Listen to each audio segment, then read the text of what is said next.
So this is Leandro Leviste. I had to download this from EDDS YouTube channel kasi nga gusto kong intindihin ang pinagsasabi ni Leandro Leviste na anak ni Loren Legarda at ng convicted criminal na si Tony Leviste.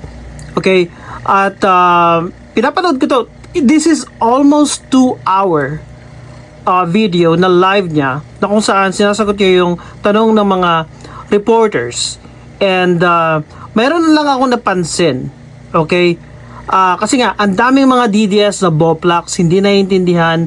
Kasi nga, pag na-overload ka ng too much information, hindi ka makapag-process, lalo na pag bobo ka. Mahina na nga yung utak mo, and then na-overload pa yan ng too much information, karamihan mali-mali. Wala kang mapaprocess. Bobo, gigo ang labas. Garbage in, garbage out.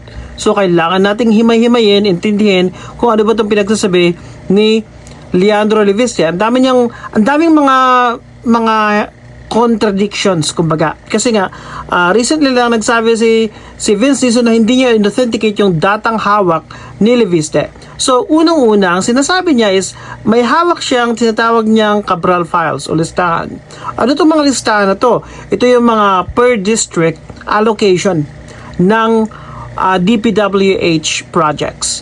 Okay? So, ang pinagpuputok ng butsi niya is that, okay, may mga budget per district, ang laki-laki, trillion over the past 3 years, sinasabi niya. And then, may anomalya dito. Siyempre, may anomalya talaga, and that's exactly what ICI is trying to investigate. So, sinasabi mo, you have all this corpus of data. Sabi mo, yung listahan, ang hawak niya, siguro Excel file, yung hawak niya. At sinasabi niya, lumalabas siya and he's trying to be a hero, trying to make himself a hero out of something na alam nating lahat. Diba? Ang hawak niyang listahan, kumbaga general list ng listahan ng mga per district allocation, DPWH project allocation. And then sinasabi niya ngayon, may anomalya dito. Of course, alam natin, no shit Sherlock. Leandro Leviste. At ngayon, napalive tuloy ako, napa-comment ako dito kasi nga, I will have to show you this part. Kasi nga, ito na, talagang kinapkat ko na talaga para intindihin mabuti. At tinignan ko yung mga importanteng part. Hindi importante kasi nga, hindi dahil tama yung pinagsasabi niya, kundi yung mga costly misses niya, yung mga contradictions niya, yung mga kabubuhan na pinagsasabi niya. Alright? So, ang dami niyang pinagsasabi, pero unang-una may ebidensya ka bang may irregularidad? Ang tanong ngayon ng mga reporters dito, so that you don't have to waste 2 hours of your time, okay? I will have to summarize everything for you. Okay? Leandro is simply saying, okay, may listahan ako, may anomalya dito. Ganun lang kasimple.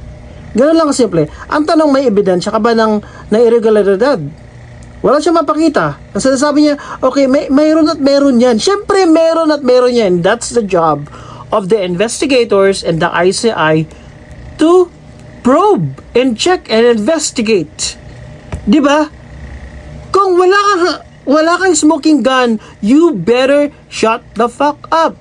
Nagmamagaling ka ng pabida. Okay? So, you're trying to exploit yung pagkamatay ni Catalina Cabral. Kiniklaim mo na nakausap mo siya nung June. Okay? So fucking what? So freaking what? We all know that Cabral was engaged in planning. Siya yung talagang planner ng DPWH. At marami siyang alam ever since the Gongyo administration. Ngayon, you're using that, you're trying to exploit yung meeting mo kay Cabral and trying to make yourself a hero dito. Alam na namin lahat yan. Ang pinaka-importante, meron ka bang ebidensya? Kasi nga, hindi na tayo tokhang model. Nagbe-base lahat tayo sa ebidensya. Of course, alam namin na may anomalya dyan. Pero ang tanong, you're very selective. Nasaan ka lahat dyan? Diba kahit anong administration, lahat may anomalya sa listahan ng DPWH. Nasaan ka nung panahon ni Dugongyo? But okay, I'm gonna shut up for a while. At ipakita sa inyo itong part na to na kung saan nakakatawa siya, no? Ito. Pakinggan natin yung kabubuhan ni...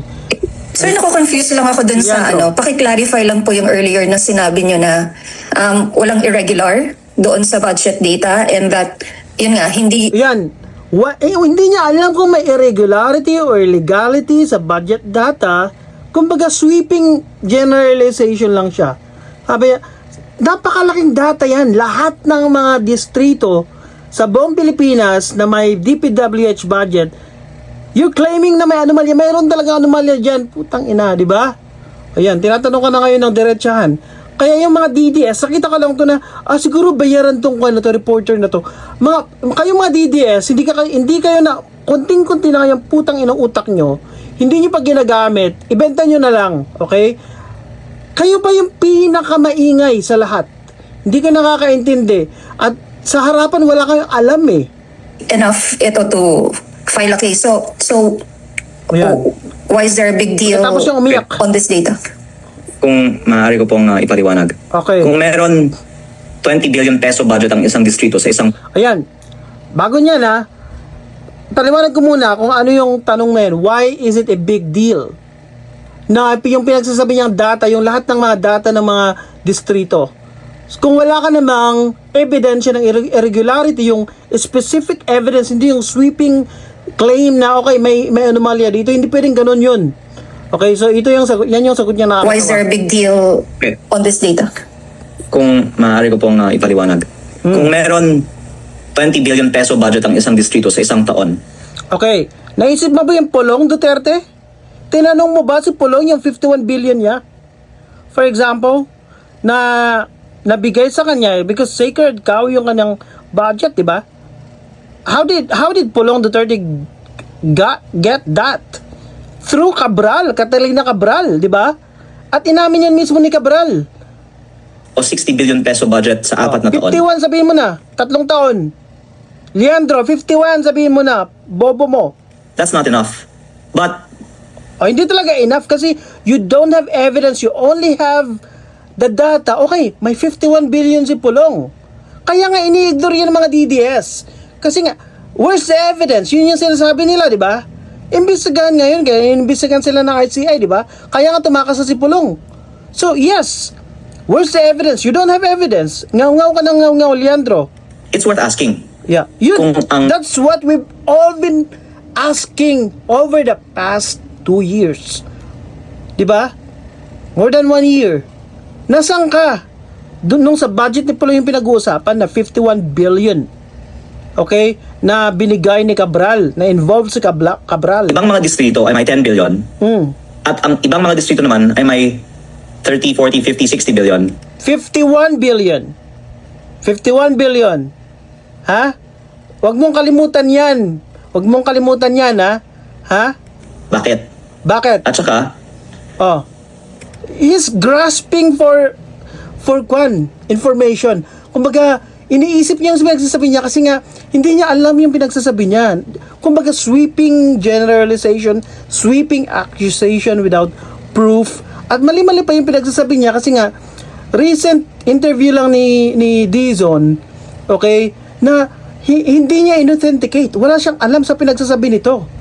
Kaya lagi niyang sinasabi 3 beses at this point, ilang minuto na to, 9 minutes in sa kanyang live. Sinabi niya na si Yusek Castro daw, he's trying to make a fool out of herself daw. 3 beses na niyang sinabi in less than 10 minutes sa kanyang live. Okay, so why is there a big deal on this data? Hindi niya masagot-sagot. ng 30, 40, 50, or 60 billion pesos na mga proyekto sa isang distrito. Kung substandard sila, baka nagkaroon ng... Baka, wala kang proof eh. Di ba?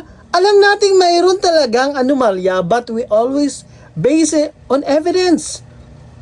Kagaya ni Pulong Duterte, di ba? Laging sinasabi ng mga DDS, saan evidence nyo?